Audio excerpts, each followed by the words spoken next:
perspective and all that, getting hit multiple times. Coming out of that bike section, more drivers coming to blows.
Well, hello and good evening, everybody. Welcome back here to Slow Motion Broadcasting, and welcome to the Sim Races Group Week 13 Sonoma Special. It's myself, Ron Maunz, and Joshua Wilkie with you on the call tonight, with Josh, of course, working the cameras as well in the virtual production hauler. Well, Josh, we're here to have a little bit of fun, as we've just had the iRacing update be delivered to us yesterday. We've got a rather controversial UI that I'm sure a lot of people have some strong feelings about. And we've also got this new version of Sonoma as well. Look at it. It is so pristine compared to the old version of the track that looked like something you'd see in Microsoft Flight Simulator 1962. I think we're in for a lot of fun here tonight. This is going to be some fun.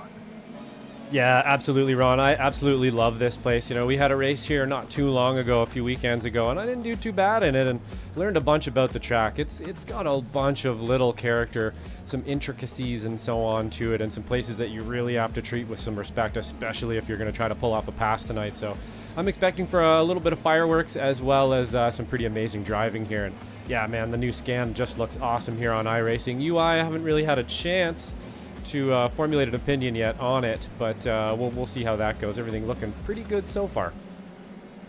Well, as I've said many, many times on shows that I've done over the years, opinions are a lot like noses. Everybody has them, and sometimes you really want to punch somebody in their opinion. I've seen a lot of discourse talking about the new UIs and all that stuff.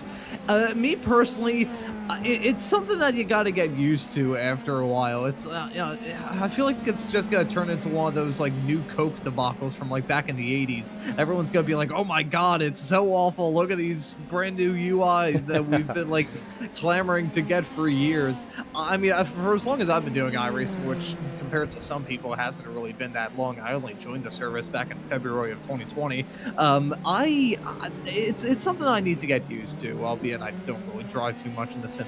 Here's a fun little tidbit of information. I was looking through this. I think after the last broadcast I had done, which was back on Monday afternoon, I think it was. It feels like it's been 50,000 years since I've done a show because of my usual schedule. But I looked through after that show was done. I realized I've been racing official since December of last year. So in terms of people to get information about when it comes to UI, I am definitely not it. I go on iRacing to do these broadcasts, and then I just go and yell about the Phillies.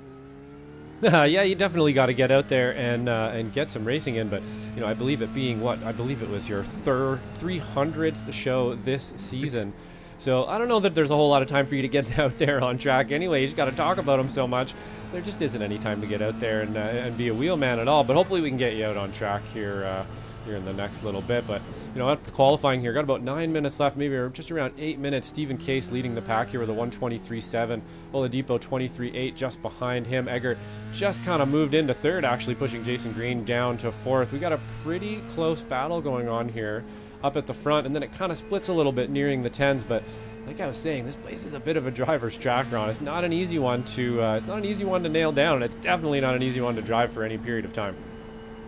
Oh yeah, it is a super difficult track, this, and now that it has gotten this brand new lick of paint, it looks absolutely fantastic in my view. I'm hoping that gets a bit more use, but only time will tell. Or insert simile here. So it's going to be interesting in my book to see how much use this track gets as the seasons march along with this brand new version of it. I personally like it. I feel like it's a very tough track to nail down, but if you can get into the groove of things, it can be super duper fun as well. And seeing some of our own out there on the racetrack as well. Here is our colleague, Mr. JR Gregory, currently qualified P12 at the moment. Well done, JR. You can see him in that slick blue and black looking slow motion racing paint scheme. We also have the team captain for SMR, Mr. Jason Green, the usual competitor in the Sim Racers Group F3 series that you'll be able to catch once again every single Wednesday night around about this time over here on SMB. Currently qualified in fourth as it stands right now. And JR's usual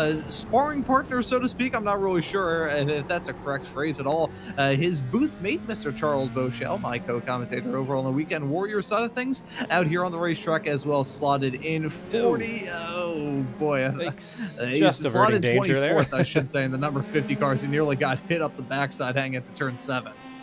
Yeah, look at that livery on Charles' car too. Always sporting a really cool livery on Charles' cars. These cars, not easy to just jump into and start driving. And I believe he pretty much just jumped in there a few minutes ago. So we're gonna get him hopefully up the board a little bit here. Not an easy track, not an easy car combo tonight at all. It's not going to be an easy one to stay alive for sure. And I just got to stress how difficult this track really can be. It's one that you really have to focus on your exits and be very, very good with your entries and so on, or it can just fall apart. You start blowing your tires off, and really, really easy to make a mistake around here on under braking or anywhere for that matter. It's got a lot of elevation change. It's got a little bit of everything, really. Yeah, that is one thing to raise talking about this track. Decent amount of elevation change thrown into the midst of it. You think, oh, it's California, you're not going to see a lot of elevation change. But funnily enough, a lot of the tracks in California have a whole lot of elevation changes. We see Lloyd Conway shipping it and hauling the mail off through the middle sector, now into the carousel section, the mid part of the lap. But you think of a track like this, where you got this big drop away heading off through the carousel. You think of Laguna Seca as well. You even think of Willow Springs, of tracks that have such a large amount of elevation change. I mean, Willow Springs, it doesn't really seem like a too technical track, that, because I think it only has about 8 turns, but it is a super technical ride around there, even though you're spending a lot of the lap flat out. California, I keep saying LA, California, I will even loop in not Laguna Seca, Long Beach into the midst of all that as well, in terms of racetracks out in California that have a heck of a lot of elevation change, and a surprising amount too. Yeah, absolutely. That's a pretty good list, actually. There's a little bit of elements maybe of all those tracks here as well. There's definitely, a bunch of elevation change. You've got some walls that will catch you. You've got some kind of downhill, off camber, uphill, some definite, this section right here where you just kind of get a little bit unweighted, and there it is right there as I talk about it. Very, very easy to do that through that corner, and you're just kind of lifting a little bit of weight, and you're just struggling. You want to get back on the power as early as you can. And that's going to happen every once in a while to you, especially if the tires are not warmed up. And that's just another piece of character around here for sure. Not an easy track to drive, and I would imagine even harder to pass on, Ron. Trying to get a pass around here, you almost need a passing partner, as we see another driver there, Adam Duvall, having a little bit of issue with the rear tires as well, coming up over that rise. Yeah, so that opening series of corners, especially turns number 1 and 2, super tough to nail down. I remember in my time driving this experience a teeny tiny bit the other day. I will tack on to the excuses of me not participating in too many officials to say that for some reason my arm has been really bugging me, like my arm and shoulder area. Not sure exactly what I did to it. My arm was just like, no. So ever since then, I haven't really been able to move it too well compared to what I usually do. So in my brief little bit of experience driving this combination the other day, as we see Christopher Eggett nearly have a Code Brown moment down to turn number 7. It's that second turn right at the top of the hill as you head your way off through turn number 1, this long, never-ending opening part to the lap. It is so difficult to try and nail that down with a change in elevation. I love these F3 cars. They were my first love on iRacing. I still adore them to this day, and this series, I also would say, has a bit of a soft spot for me, considering that the first round of last season at Imola was the first ever iRacing broadcast that I ever did live. It was actually here where I did my first ever bit of production work after some technical issues affected us during a Formula V show, but I just love these Formula 3s. They're so much fun. But just because I love them and just because they're fun doesn't mean they're not going to bite you ass. We see a driver spin a little bit farther up in front of Christopher Eggert, and Eggert have to saw at the wheel to try and keep that car going in a straight line. The elevation change in an F3 car, not a fun combination. Yeah, it's one of those things where I don't think there's just quite enough speed there to really start adding downforce to the car. So it's got a little bit, but not quite enough to keep it planted through there. And you can just see as he's struggling, the really hard left-hander here as well, that you want a really nice apex there. A bit of a counterintuitive corner, actually. You want to apex it a lot earlier than you think, and then our probably first big braking zone here down into the right-hander. It's going to feel like a bit of a parking lot here as well. You want to let the car just sort of roll through here if you can. Not take a bunch of chops at it, not have to paddle the gas too much if you get it right. And then this really pretty much flat-out section through here in an F3 car. Super fun, very mega spot for sure through here. Another elevation change, not having to worry about it with the downforce there at all. Want to keep it nice and tight to the inside on the left here. Bit of a later apex on this one to make sure that you don't get too wide there. And then down into probably our hardest braking zone. He's actually going to take a little bit of the pit lane there. Very nice line through there, nice and tight to the barriers. Good exit, and then back up for another lap. And this place is, after 30 or 40 minutes of this place is a bit of a mind bender for sure. It's a quick lap. It's very busy. You'll be sweating by the end. Yeah, there's going to be one of those races where these drivers really have to put in a shift, as you can see him with a huge sideways snap down into turn number 1. That could have ended in disaster. He keeps it going in a straight line, though. These racers running in this series, kind of a who's who of the sim racers group world. Of course, guys like Stephen Case, Ope Oladipo, Chris Eggert, Jason Green, Danush Paborji, Josh Leslie, Daniel Labivi, JR, just it's a whole selection of racers that we've got running in this event who are some of the top running drivers, some who have been around the block for many, many moons. And of course, we've got the commentators thrown into the midst of all of that as well. And a lot of these racers also participating from Sim Racers Group HQ in San Jose, I believe it is. And if you'd like to learn more, you can head on off to simracersgroup.com and see the exact same venue that many of these racers are going to be participating in this event and all the other SRG broadcasts here on SMB throughout this season that lies ahead. But the checkered flag now out in this qualifying session, and I think we may be able to take a look at the starting grid in just a couple of moments' time and get this evening of racing action up, rolling, and ready to rock. So as you see that pace car lined up on that start-finish line, the drivers begin to line up to get this formation lap underway. Let's take a look at that starting grid for tonight's race. It's going to be a fun one here at Sonoma. 11 cars and well over 25 drivers, 27 in all. It is going to be a super fun evening of racing action. That's all. There we go. We got it. We hope you're enjoying it. And right now we're going to take a look at and it's a scroll up a little bit just so we can see the first part of the top 10. You can see based off this, Lloyd Conway will be starting from the pole, but he's not. He's starting in P10. There we go. I do apologize. A little bit of new stuff happening today for SDK, I think, is the issue here with the new update. But there we go, Ron. You can see if we can't get through that quickly. Yeah, gotta break out the WD-40, get everything up rolling. So Stephen Case gonna start this race from the pole position. Ope Oladipo will join him on the front row in the number 2 car. Christopher Eckert will start this race in 3rd alongside Jason Green at 4th. Paul Mirsick will start this race in 5th alongside Danush Paborji in P6. It'll be Daniel Labivi starting in P7 alongside our SMB colleague, Mr. J.R. Gregory. And right behind them, rounding out our top 10 here, Josh, will be David Borden alongside Lloyd Conway. Yeah, and then after that we have Joshua Corwin in 11th place, Jason Cotcher, admin and owner of the Sim Racers Group. Sorry, I'm choking on my own self there. Adam Duvall is in 13th place, Jason Tantrum in 14th, Adrian Lopez in 15th, Aaron Van Wagner is going to take up 16th, Kalen Markowitz in 17th, Rafael Cardenas will be in 18th place, and if we can get it to advance here, are having some issues with our overlays tonight, and I'm going to imagine this is because of the update. There we go. We got her to move. We got it to move one anyway. Jacob Guyton is going to be in 19th place. There we go. Justin Snyder bringing up 20th there, Ron.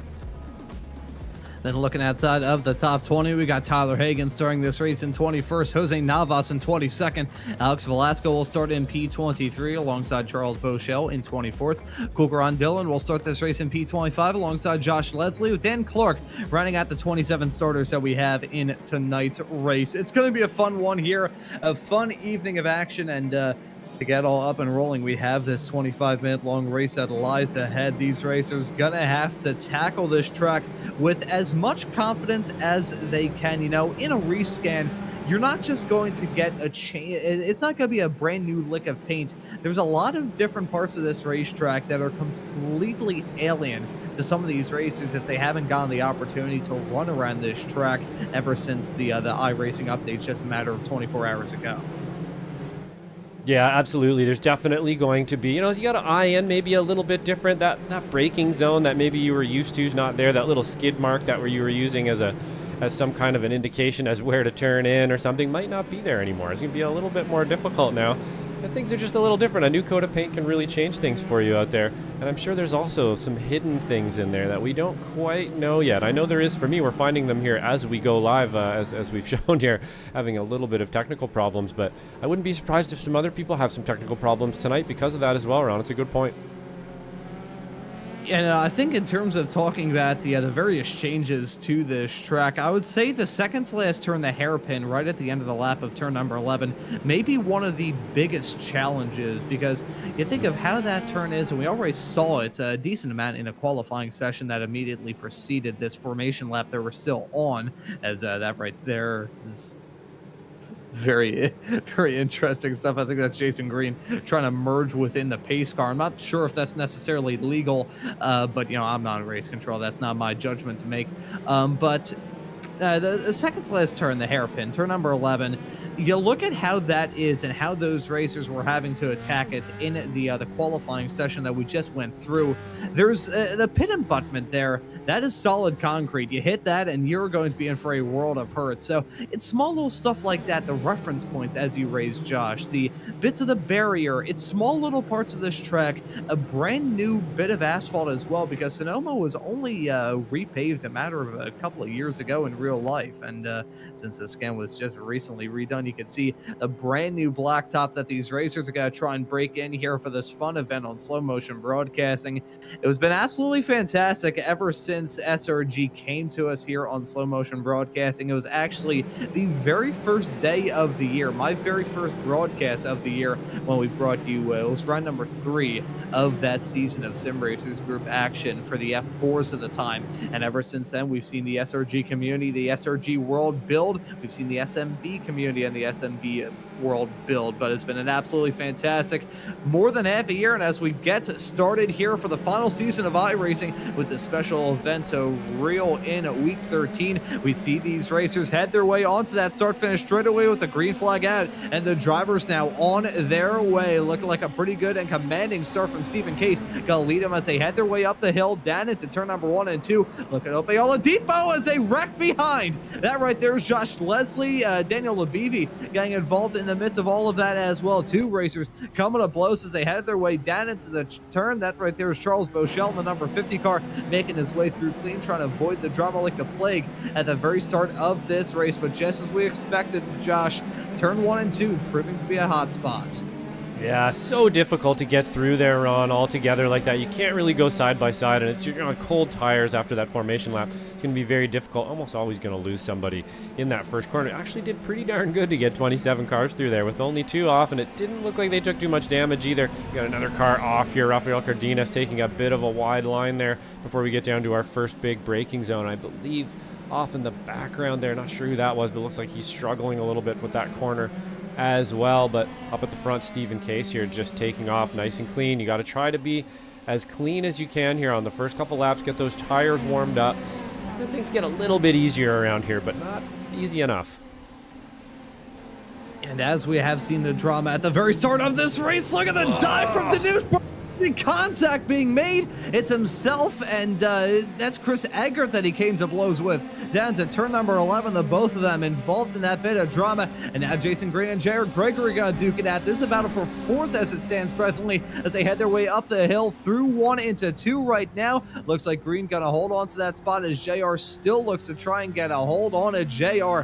Top running racer in a GT3 rule. You put JR in a sports car and he is most at home. You put him in a Formula car and he's usually said, hey, look, Formula cars not really my strong suit. I prefer commentating and driving in sports cars, but he loves these F3s, even with a bit of a lockup down to turn 4. Yeah, that was a bit of a send there. I believe it was from Danush there. Took a couple cars out on that one. Really easy to do around here as well, to just kind of miss your braking zone a little bit with all this undulation.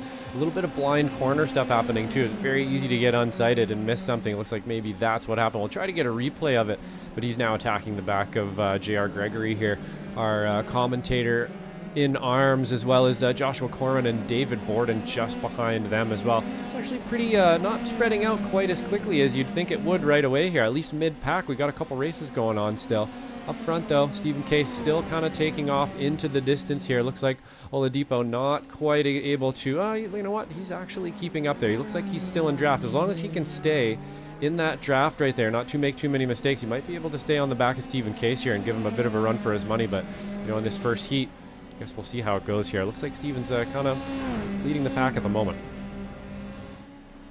And you can see, even with him holding on to the lead, Opeola Depot saying the fast lap of the race last time by exactly 0.2 of a second quicker than Case. Stephen Case, when we first started broadcasting the Sim Racers Group shows, he was the only driver in the Inter-Alien category in the F4 series at the time. And then that started to grow, but Case still a very good racer in these SRG events, and certainly proving that right now as he looks to shake off the challenge from Opeola Depot like a bad case of the fleas. As we take a look at some of the drama that's going on in the early stages of this race, it was a hectic start here at Sonoma. Yeah, there's a pretty big send there into the last corner from Danush. definitely took that car out there, used him as a bit of a board to slow himself down. It can happen fairly easy there. It looked like maybe he was a little bit unsighted by trying to pass, I believe it was Jason Green there. Kind of got a little ahead of himself and went through the braking zone a little bit, but looks like they're going to be able to continue on here. Didn't lose too many positions, but that's not a good one there. We got a few more incidents we can get to in the next little bit here. I don't think anything too major. That might be the most major one we've had so far. A couple off tracks here. Take a look at Daniel Abivi. I think this was a little bit earlier on in that first incident, so we're seeing the aftermath right there. So it may have been kicked off by Paul Myrick here. Let's have a quick look, Ron.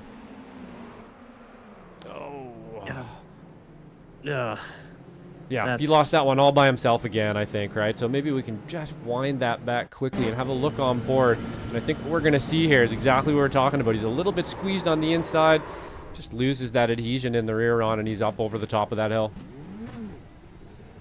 Yeah, yet again, it's not the first time we've seen something like that. Will not be the last either. I will say, there are 3 drivers who didn't even take the start of this race, those being Alex Velasco, Varun Bali, and Dan Clark. So it was only 24 starters here. Still 22 of them running out there on the racetrack. Actually, we can add one more to that list. Or as I say, that he didn't take the start. Alex Velasco has now joined this race, albeit he's 3 laps down, so not really going to be in contention for a win. But nice to see a driver coming back from the brink of destruction and back here onto the racetrack as we jump back to live action and follow this battle involving Aaron Van Wagner, Jason Trantham, Kalen Michaelwitz, and Adrian Lopez a little bit farther behind this 4-car train, chugging their way along all through the S's at the end of this lap into the turn number 8 and 9 section here. You can see on the inside, outside, no matter how you judge it, you can see the small little bit of asphalt on the inside of that long sweeper of turn number 9.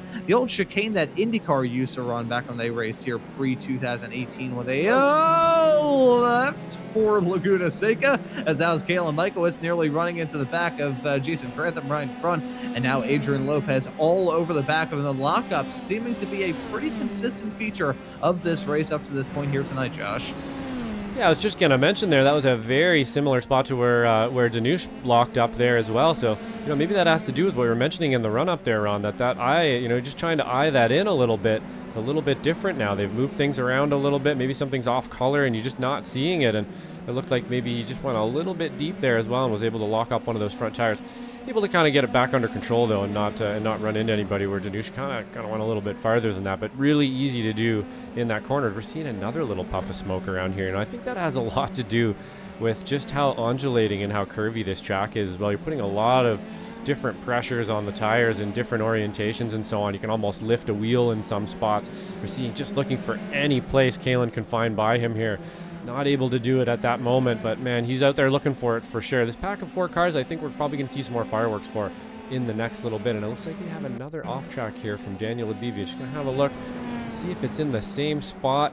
And it is going to be in that same spot. Such a blind, hard corner, but able to run it out in the exit there. Not too much of a problem on that one.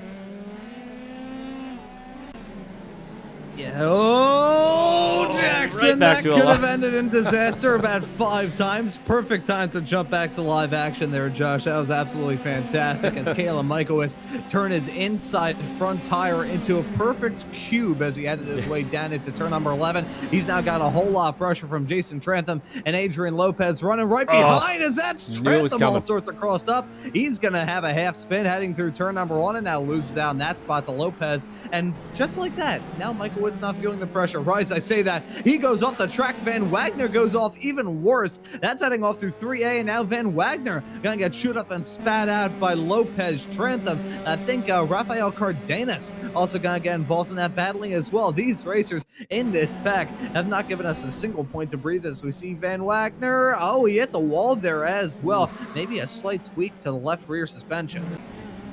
Yeah, again, looked like he's unsighted. Actually unsighted the driver behind him as well. Kind of went off in sympathy there and then caused a bit of a pack as we see another car off the road here as well. We were saying in the run-up, this place is not easy to lap after lap after lap turn around. You really have to have discipline around here and make those passes work when you're going to set them up. Make sure that you're not overspeeding corners and stuff. Really the easiest thing to do around here, Ron, I think, is to just kind of hustle entry a little bit too much everywhere. And if you start getting into the habit of doing that, as we see Jason Trantham here looking on the outside, into the pit lane, not quite going to be able to make it happen. Another tiny lockup into the final corner here. Seems really, really easy to do today. Not sure if somebody put an oil slick down there, but yeah, things a little difficult out here today, and you really have to make sure you have discipline on this track. You really can't hustle your entries. You just end up blowing all your exit and your tires off, and man, it can get frustrating fast. Oh, as that was Van Wagner losing it and looping it, heading his way off through turn number 1. He's now going to be stopped on the outside, having to pull off a pending 978-point turn as he nearly gets wiped out by Jacob Guyton. I see one thing that I absolutely love about these SRG races, but it is also slightly stressful from my perspective. These racers sometimes give me heart attacks with the amount of action they bring out there on the racetrack. There's Van Wagner with the spin. Very blind heading off that section of the track, and yeah, maybe not the best rejoin in the world, but I'm sure Van Wagner probably feeling a little bit frustrated with how things have gone for him in the past couple of laps. At one point in time, he was running in the cruise lane. Now he's all the way down outside of the top 15 as we look for a little bit of calmness up in the front between Stephen Case and Ope Oladipo. About 3.5 seconds is a gap between those two racers. Now right behind, though, the battle for the final podium spot very much so on between Lloyd Conway and what I have to say is a very nice looking tribute scheme to the old Renault F1 cars from the mid 2000s. And Jason Green in that very nice looking green I nearly said Sim Racers group, the slow motion racing car. I'm getting the names and the acronyms mixed up. So many acronyms and so many names to memorize for sure with all of the leagues, but obviously both of those leagues and teams being some of the best out there for sure. And beautiful paint job on Jason Green's car. I love that green. I myself have a couple green paint schemes as well, and that's a really nice one, as well as the Renault one there up front too. You know, maybe have a quick look here at exactly how Jason Green got by. We were following a battle earlier on there. I'll see if I can't find it, but he's made a few passes here. As you can look in the background there, there's JR Gregory, who actually got passed by Jason Green not too long ago, still holding off Danush Poborski here, though. So that is going to be a battle we have to keep an eye on here for sure. We know he's not going to want to stay behind him. He's got a bit of pace today. He's got to be able to not hustle those exits quite so much, and I bet you he's going to be able to give JR a bit of a run for his money here. Yeah, just keep it on the road. Keep it a little bit patient. Don't go for too many dives and sends, and you can come out of this race smelling like a bed of roses. I think this is something that we will have to talk about for many, many moons to come, certainly over the next couple of iRacing seasons, as this track's still not a part of base content. I don't believe that was changed in the update. I already own this track, so I cannot 100% say with full confidence, but I don't believe it's part of base content at the present moment. So as long as this track is still behind that paywall, and even with this refresh kind of adding to that, it's going to be a challenging one. As that's Daniel, my apologies, that's David Borden with a moment in the number 11 machine. There you can see him spun backwards up against the wall and having to get that car turned back around, as that was Kukaran Dillon coming in. I think he had a pretty big lockup down into the turn, but let's see what happened to Borden in that number 11 machine as he headed his way down into the turn, locked up the rears a little bit, and around he goes. So the front lockups being bad, the rear lockups being pretty bad as well. Yeah, that was a bit of another interesting one. I think we're probably seeing, a bit of a difference in opinion on brake balance there, perhaps from a couple of the drivers were kind of locking up the fronts, and he had a very strange squiggle there, almost like he had a brake failure on one of his tires, or one of them just didn't kind of grip there. Wondering, if that section of the track really has changed quite a bit. They did do a repave here, I believe, and stuff, as you were mentioning. So, there might just be a very different sort of profile to the track there now, and people just aren't used to it. I did notice there a dip as they went in there that I didn't really notice when I was driving last time around here, and I'm just wondering if maybe that little unweighted moment there as well, or even the sight line because of it's making things a little bit different. But either way, we're seeing a lot of people struggle in that corner today. Yeah, see, and a lot of people have challenges off through that hairpin. I'm a little bit surprised I haven't seen too many moments down into turn number 7, as here we go. Side-by-side racing gonna go on with Poborgi and JR Gregory as they head their way up into turn number 2. That'll be Poborgi holding on to that spot, but a bit of a bad run through the curb. It's an open wheel car. They're not gonna respond to the curbs too well, but these racers still gonna have to utilize them.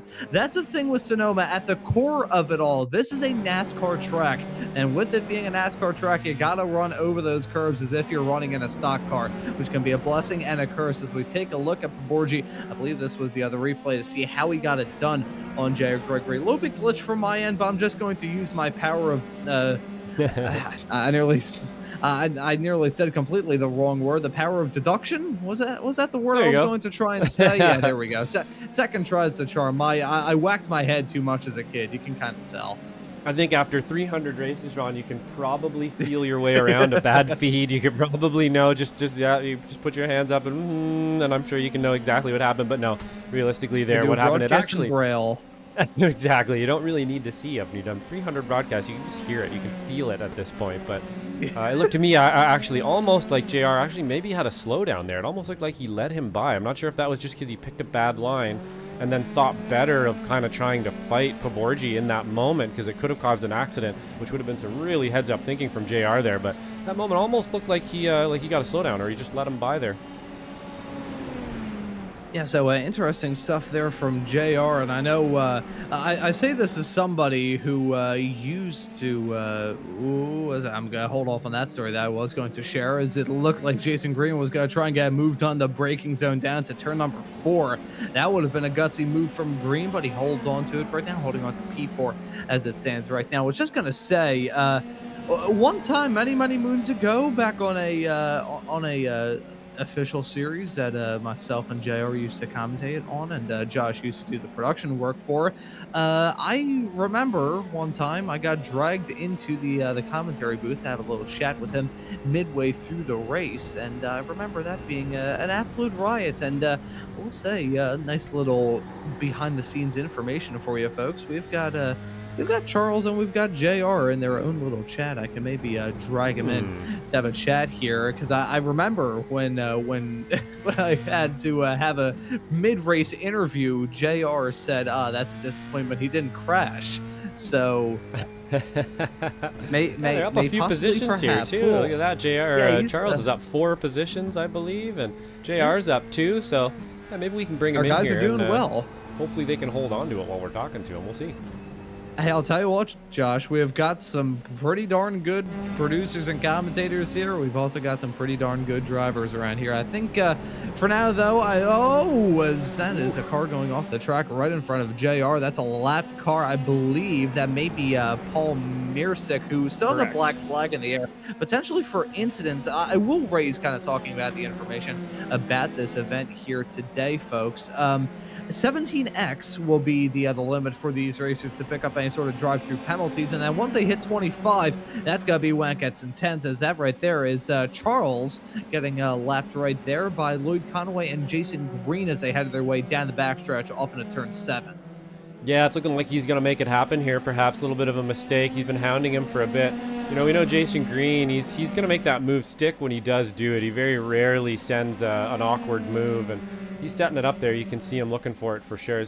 He's getting legged a little bit in a few spots. I'm not sure if Jason Green just doesn't really have his hands around this track or this car today, but you know, usually he's able to kind of attack, as we see. I believe that's Charles Bochel's car in the background there. I think he's a lapper at the moment here, but both doing pretty well today. It's going to be hard for Lloyd Conway to hold on to this one until the end. I'm just getting in chat here as well from Michelle Lynn, another series admin of the Formula V's here, just saying, yeah, it is a little difficult. You know, I'd love to be in these, and you know, truth be known, I may actually be joining up in this series here this year, so you may see me on the F3 nights there, out there with everybody else, trying to race around with them as much as I can get out there. Anyway, doing a little bit of practice in the open wheel stuff. You know, I haven't done a lot of open wheel racing in the last while, but man, I love these cars, Ron. They're so beautiful. They're so much fun to drive. And great series, you know, after watching JR and Charles and the guys, Mike, do these productions and stuff, it's got me kind of stoked about it, and I want to get in there and drive, man. Yeah, I gotta say, this may be a very odd comparison, considering I haven't driven the car that I will be comparing it to. Oh, as we nearly saw a disaster break out there between Josh Corwin trying to get moved on Rafael Cardenas. He looks for the move down through turn number 4 into 5 and 6 right about down. Cardenas gonna yield that spot. He's gotta say, you know what? I don't want to go side by side heading all through the carousel. I am going to let bygones be bygones, let you by, and I'll be happy with P12. Thank you very much. But, you know, these cars, in my view, they're basically the open-wheeler modern equivalent of the HPD. that HPD car, it still has an iRacing special event now with the Portimao 1000K. It has still got a loyal following, and a lot of people race it. The F3 car, it's not a car that gets a lot of use in the sim. It's not a car that gets a lot of use in real life nowadays. Pretty much all F3 stocks across the world have changed to a newer version that they use in the FIA Formula 3 series, one of the steps up to Formula 1. But these cars are still so much fun to drive, and they put on good racing as here comes Christopher Eggert trying to get the move done on Aaron Van Wagner off through the turn, as that was Rafael Cardenas in the midst of all that as well. Where did he come from? He dropped down like a stone thrown into a pond, and he's now dropped down to P14 in the span of a couple of moments, but here we go. Eggert and Wagner side by side up the hill into turn number 1 and 2. They're going to go a bit of a wiggle for them, both of them, as they headed their way up the hill and under the bridge, but Eggert gonna hold on to P12, a meatball flag in the air for Paul Mirsic. So things going from bad to worse for him. He already had that black flag in the air, but things going even worse still for him. And just to wrap up something completely unrelated to anything that I've mentioned thus far here in the show, can see one person in the YouTube chat. This is probably a very odd thing to note here, but because I've gone back in the swing of making YouTube videos, it caught my attention. Pretty sure the other gang this is odd to say. Pretty sure the Gangsta Plays YouTube account there. If it's the person that I do know, pretty sure they've been subscribed to my YouTube channel for like multiple years at this point, County Line Films. So if awesome. You're like, hey, yeah, this is a reason why it took me like 8 months to make a new video. Yeah, he's working so much. I got him working over here, so he can't work on his own channel. But that's really cool to have a crossover with somebody coming over here. So welcome over for sure. Didn't even promote it, and he's over here. So we must be getting some reach out there for sure. As we got some people talking in the chat here asking, HPD question mark? That's yeah, it's a Le Mans prototype. So pretty similar car. I mean, not similar in many ways, but a good comparison, I think, for driving at least in iRacing and the way that they're used. And it looks like maybe Michelle Lynn will be joining us here in the F3 races as well. I'm going to try to make as many rounds as I possibly can here while I'm also practicing for the Formula Fords and the SRFs on the weekend. So I'm stretching myself a little bit thin. Maybe even XSLR too. Might be a real busy season for me. So we'll see how much I can get in. But yeah, loving these cars, and totally right, Ron, for sure. You know, it's a good way to put it there for sure. These are just great cars. Yeah, super fun. It feels like an instant classic of an iRacing car. I hope this car stays around for years to come, as that's Rafael Cardenas nearly getting T-boned by Justin Snyder as he headed his way up through 6. A good save. His tires have been turned down to semicircles. Clipped the dead grass on the outside, hit the white line, around he goes, and very lucky that he didn't get T-boned in the midst of all that as well. That could have ended in absolute catastrophe. Jose Navas, should be noted, he's picked up a black flag in the number 4 machine, so not exactly sure what falling anvil crashed down on his head not too long ago, but there he is. There's Jose Navas in that number 4 car, trundling his way down into pit lane roundabout now. A very striking looking paint scheme on that. Beautiful paint scheme. The green and the purple, very nice. And that was one off-track moment he had. I think that was down at turn number 1 and 2, and may have had a little bit of more extracurricular drama, or was that just a continuation of that? Yes, it was. Yeah, that was the half spin he had down to turn 2. Yeah, unfortunately, I think probably what's happened here is he's just racked up too many points there and took a penalty. I would imagine, you know, not an easy track to keep her together on. Man, that paint scheme's definitely winning best paint scheme tonight, though. I think really like that one a lot. It's got the SMB logo on it too, so might be a little partial to that there, but pretty nice stuff. What'd you see? Yeah, I think Charles, he's come down pit lane with only a couple of minutes left to go in this race. I think he got struck by a falling anvil too. Oh no! Yeah. If I did commentator jinx him, that's not going to be a very fun discussion come time for the Weekend Warriors Week 13 broadcast coming up. He nearly got hit. Yeah, I think not maybe sure who he that just was with the slide. Decided to call it here. I think he's trying to get back on, and he's just like, you know what? I think I'm just going to call it for this one. So yeah, looks like again, same spot. Really easy to do around here for sure. As we see Stephen Case coming around here. Not too much time left in the race, but man, he has put on a bit of a clinic today, I'd say, Ron, with a gap now.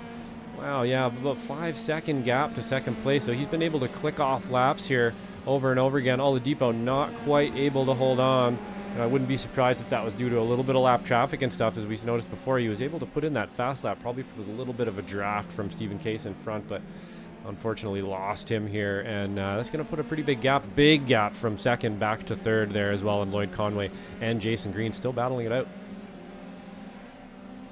Yeah, so that battling still going on for P3 and P4, and as much as it's really cooled off up at the front, I'm looking through, and looks like Stephen Case going to get this win in this special event here for the feature race tonight, 25 minutes in length, and with about a lap and some change left to go, I will round off what I said a little bit earlier on in this broadcast about the CERN user in the YouTube chat, who has confirmed that and also asked who's going to be in the number 12 next year in IndyCar.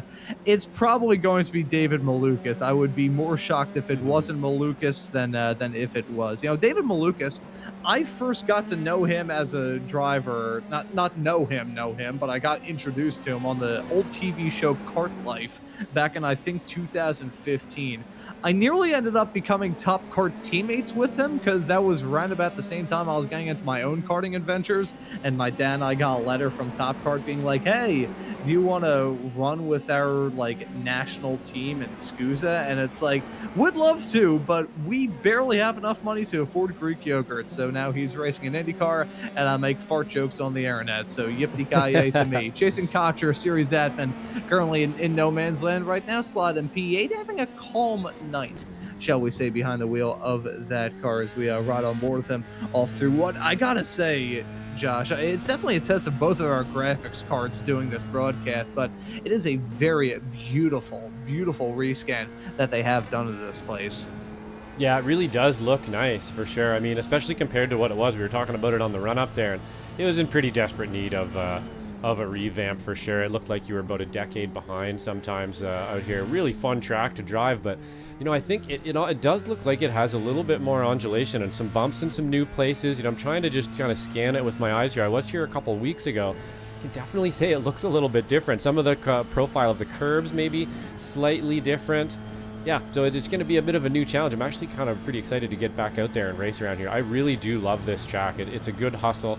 I usually do pretty good on kind of tight tracks like this with barriers and consequence and stuff for some reason, and I just really love them old school tracks like this. There's not a lot of them left, and Sonoma's one of them for sure. Ron's Jason Cotcher here going up for another lap. You're right, he's had a really good, nice, smooth ride here tonight. Doesn't look like he's had too many off tracks. Look, he's got a pretty fairly good line around here and stuff too, nice and consistent. So that's what you want to do around here, man. And it should be known that was a very bad time for me to pass it off to you there, but that was the checkered flag lap. Stephen Case has won the race. Ope Oladipo and Lloyd Conway ran at your top three. That's on me. I should probably called that we were coming to. I'll take a bit of that. I think it's been a while. Yeah, I'm a bit rusty on these heat races. I'm used to about 40-minute races, 30-minute races here, so it's a little bit new for me. I do apologize for missing that ending there. Stephen Case takes it, and Oladipo in second, Lloyd Conway in third. But yeah, that was a pretty good race. Yeah, that was a very fun race, and just waiting for one more car to come across the line, that being our SMB colleague, Mr. Charles Beauchel. And after that, we'll be able to get the results loaded for tonight's race, about 19 laps in all. And yeah, I second what you said there, Josh. I think this is going to be a super fun track. I want to see it get a whole lot of use over the next couple of seasons here on iRacing. I actually go through my archives here real quick, and by my archives, I mean just go through my various direct messages here on Discord for some of the other shows that I do. I believe we're probably going to see Sonoma return next season for the Formula Ford Weekend Warriors, just based off the fact I do a broadcast for the official series that we base those Weekend Warriors schedules off of, and that's actually going to be the track they run at for week number 10. That'll be on the same week as November the 18th. See, I don't like the fact that come time for the end of this iRacing season, I'll probably be well over 400 broadcasts that I've done this year. I'll be getting to, this is my 12th season now doing iRacing broadcasts, and It's slightly terrifying, if I'm being completely honest. I still remember being an 18-year-old getting into this broadcasting stuff just to have an excuse to not do my schoolwork at the end of the school day. And, now here I am with the aforementioned fart jokes. As we see the drivers burn it down at the end of this race, I think we'll take a look at those results in just a few moments' time. Run through the order at the end. Well, it was a rather hectic, but overall, it was hectic but tame at the same time. We saw some bits of drama, which you kind of expect to a certain extent. Outside of that, those races kept it rather smooth. And here it is at the end of today. It'll be Stephen Case grabbing the checkered flag. Ope Oladipo will finish in P2. Lloyd Conway going to round out your podium in third. It'll be Jason Green finishing this race in fourth. Danush Paborji will finish in fifth. J.R. Gregory will finish in P6, representing SMB very proudly there. Caitlin Michaelwitz will finish this race in P7.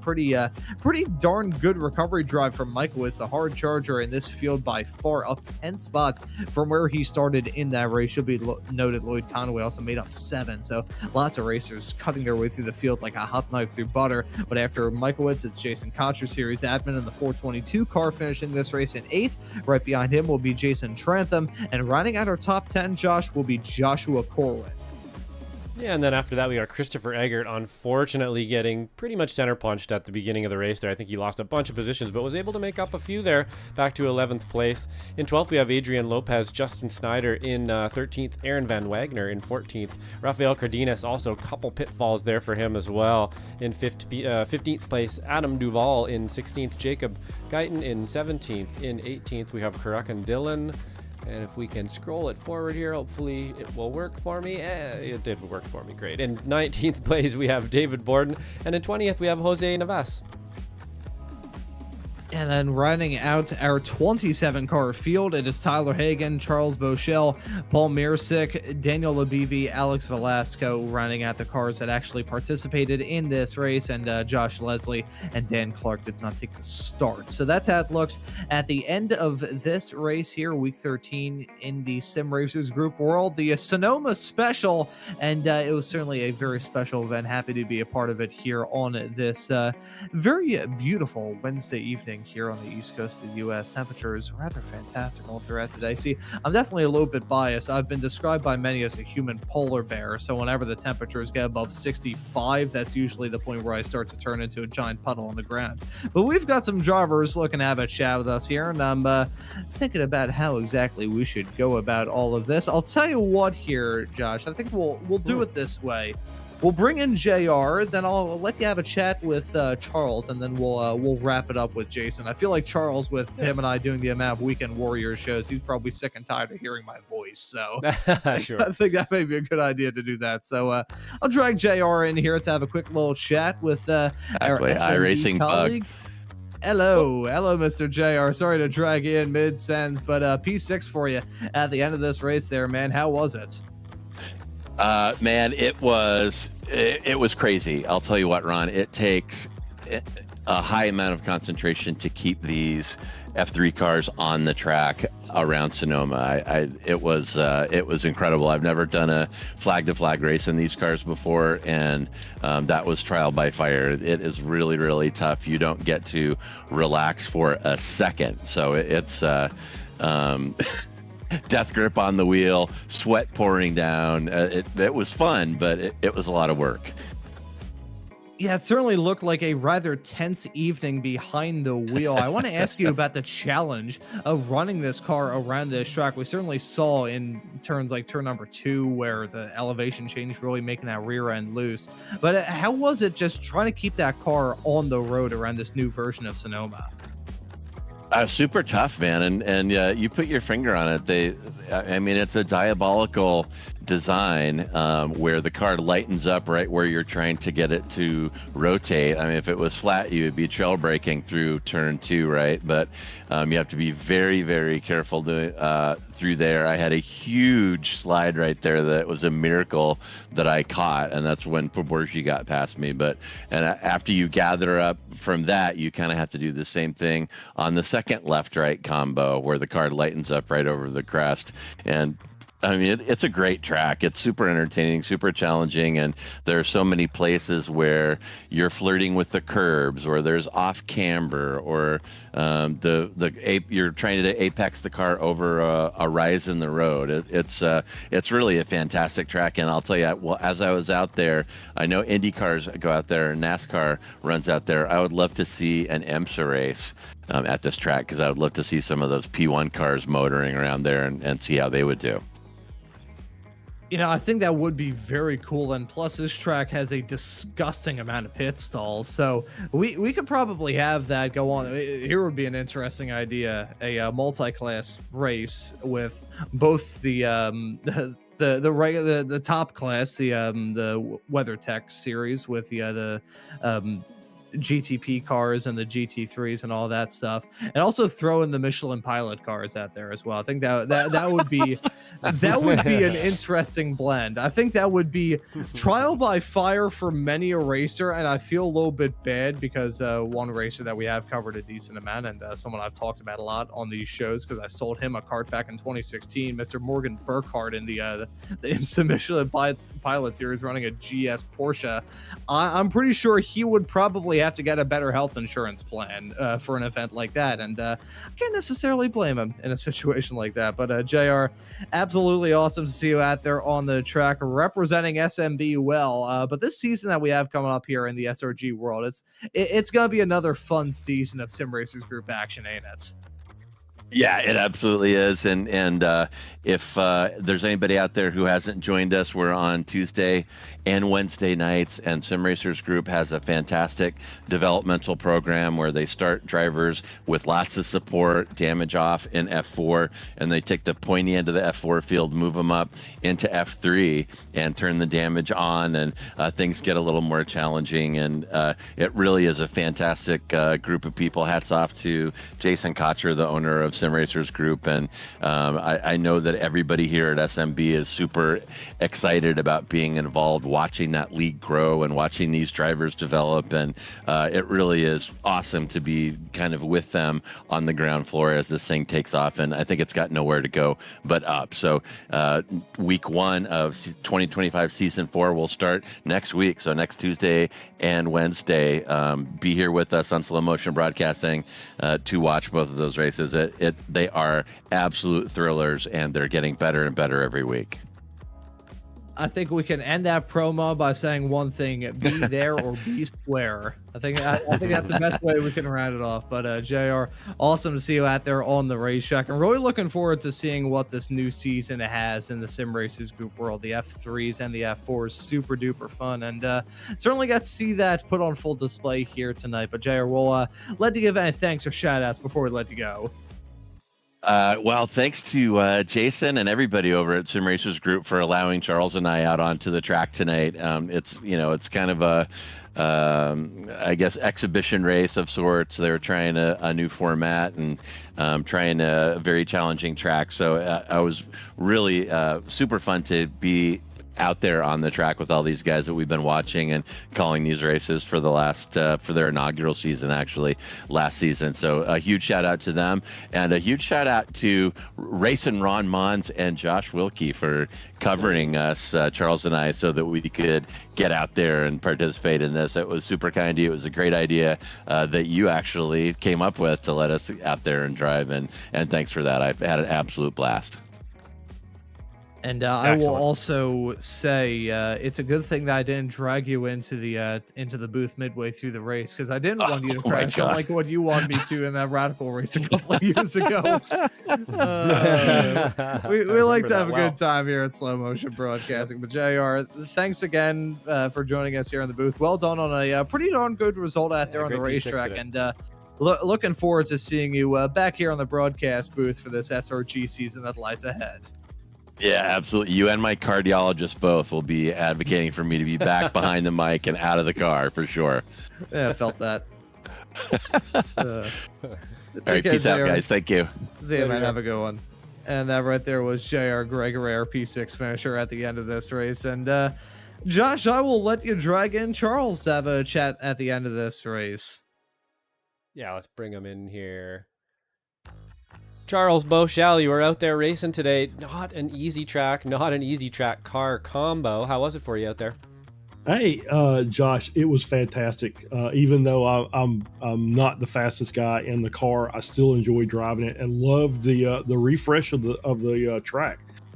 Sonoma is kind of into the 21st century now. It looks really nice.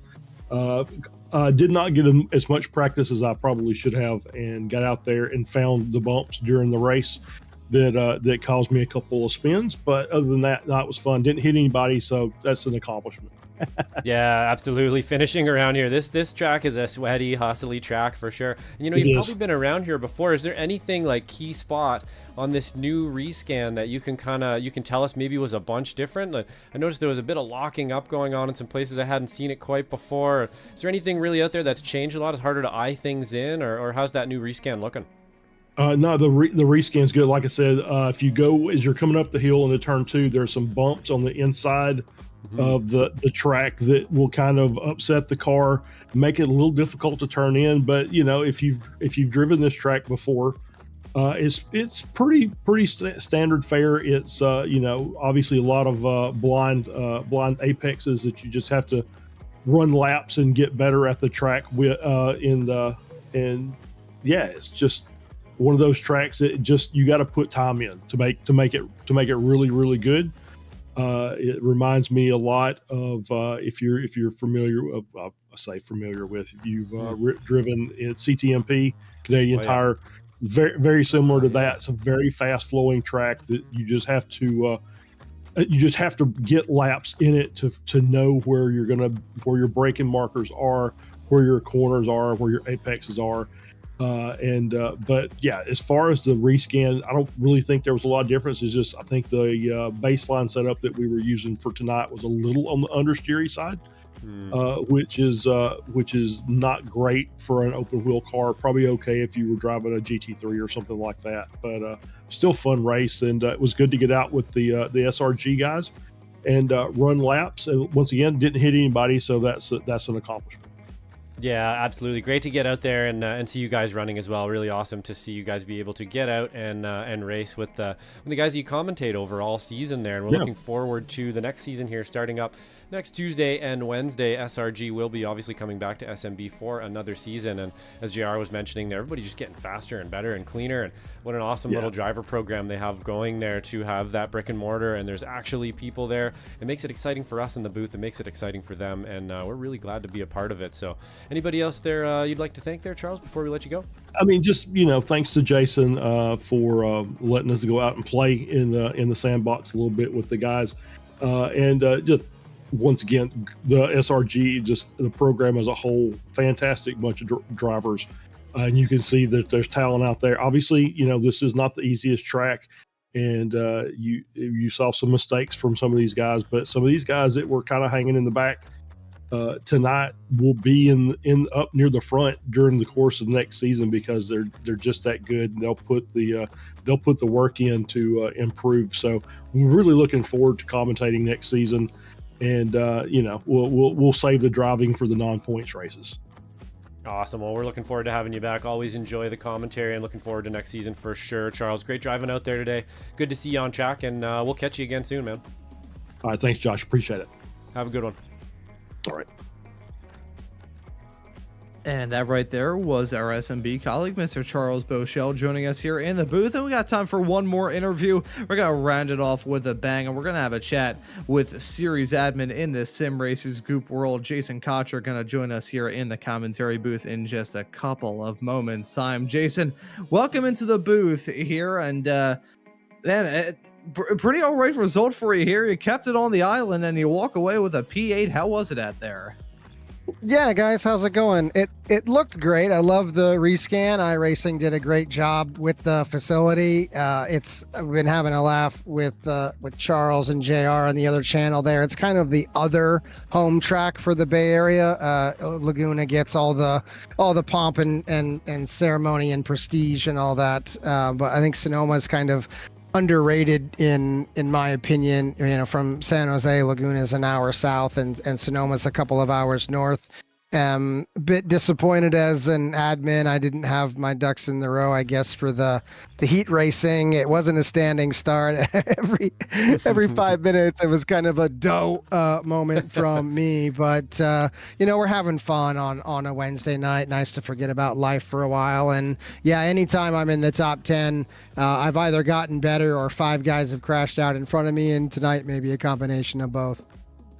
Hey, now I have absolutely no room to judge there. I told this story midway through the show, but there was a broadcast that JR and I used to do, and I was out there on the racetrack for it, and he dragged me in for a chat, and I was very happy about the result I got at the end of that race because I just kept it clean.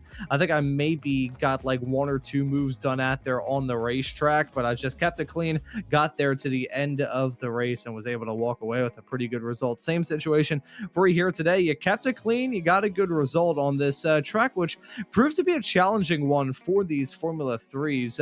What would you say was probably the most challenging part of trying to get that car around this brand new refreshed track? Yeah, turn 2 is the first thing to come to mind at the top of the hill. Cresting off camber, you really want to try to keep up the minimum apex speed and be really light on the pedals. I mean, it's a really technical circuit. There's 11 corners, and somehow it feels like there's 12 corners out there trying to kill you. So, yeah, it's fast, it's flowing, it's technical. It will punish you severely if you get just a little bit out of shape, but always enjoy running these cars. We've been impressed with them, even though they're on the aging side of it, and they have not been rain enabled, which might be the detective's clue that a new F3 is on iRacing's radar. Whether or not they have mentioned it, we're pulling for it. But a lot of these guys graduating up from rookie Formula Ford into F4 into F3. It's just a great time with our friends on a Wednesday night. We thought we were going to experiment with format, and I'm sorry if you guys mentioned that like I said we should. And then when I got there, just the admin didn't have all the switches in a row, but there's guys out there offering to help me sort that out, so grateful for that. And we'll have a look at it. Still haven't decided. This was a good week to try a new format because it's week 13, but the new season's come at you quick. Now we're only 6 days away from the season opener. Looks like Barcelona on the new release schedule, and I'm gonna need to have this sorted out by then, or just say we go one more season on the old format until I can figure out how to operate the heat racing format in iRacing, and we'll go from there. I'll tell you what, it was still a fantastic event to be a part of. Always love seeing the SRG world grow. Ever since I did that first broadcast, all the way back on January 1st with that F4 race at Mugello, been absolutely awesome. Seeing the community grow, seeing the evolution of the driver's skill, seeing everybody build that sense of camaraderie, just been absolutely fantastic. I'm so delighted that SMB has been a part of it over the past 8 months at this point. So that actually coming up close to 9, man. Time flies when you're having fun. But Jason, I want to ask you about the upcoming season in the SRG world. A lot of stuff to look forward to for the F4s and the F3s. Yeah, it's as you mentioned, it's a huge compliment when friends tell friends about the Sim Racers group. You don't invite your friends to something that sucks, so that's couldn't be any better than that. And there's a ladder system here. You can show up to the Sim Racers group in San Jose, California. You never sat in a sim rig before. We can get you in the Formula Ford, build skills, build car control, graduate into F4, learn racecraft, more car control, wings, and then into F3 is currently our premier division, as you've seen tonight. And yeah, the growth has been phenomenal. The community is amazing. Girls are always helping each other and improving, and camaraderie, and have a laugh and forget about life for a while. And the slow motion broadcasting, as I always say, super grateful for you guys and the team, super professional, and it just looks so great on TV. It's fun to slap each other on the back and watch the broadcast, and did you see that, and I can't believe this, and always fun. You guys are awesome, and we're really looking forward to years of growth in the future. We've got big plans here, and it's just sort of one brick at a time, but we're building. Yeah, that we certainly are, and I'm so happy that SMB is a part of the Sim Racers group world. And I like the wisdom that you spat there. Nobody likes to invite their friends to something that sucks. How to explain why? Those are the best way. That could have been the best way to put it. Yeah. Amazing. But Jason, we'll let you give any thanks or shout outs before we let you go. And I know there's another race that y'all at SRG are doing a little bit later on this evening, from what I heard. But we'll let you give any thanks or shout outs before we look ahead to that new season. Yeah, guys, always the community. As I said, if they didn't pay to play and appreciate what was going on here, I'd be sitting here by myself. So to them first, Tyler and Alex, the admins, are always helping me out. We dropped the ball on the format this time, unfortunately, but it's a rare miss. These guys are always here for me. SMB, as I said, just fantastic for the broadcast and everything that goes into it. It's just taking it to the next level. It's so great. And iRacing, I mean, for building this, we pay for it, but it's an amazing product. And I always look at it as a kid of the 80s. The Nintendo games that I had are the same. They're the same.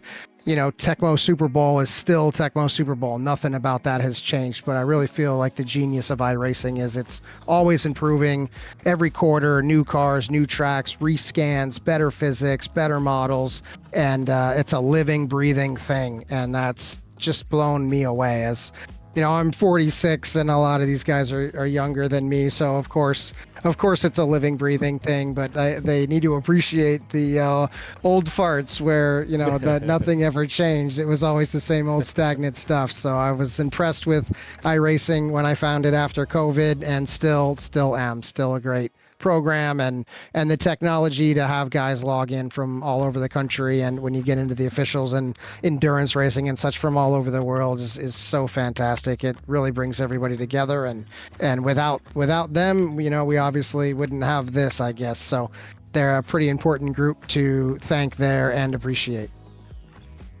Yeah, and thank you as well, Jason, for all the hard work that goes on behind the scenes to make these events possible. We love broadcasting them, and we wouldn't have nearly as entertaining of racing as we have to talk about week in and week out if it wasn't for all the hard work that you do. But Jason, thanks for joining us. Well done on the good result out there on the track, and really looking forward to seeing what season 4 of 2025 has in store for the SRG world. Yeah, it's an interesting schedule. There's some non-conventional stuff there. 1 week away. They come at you quick. But yeah, awesome, guys. Thanks so much. Cheers.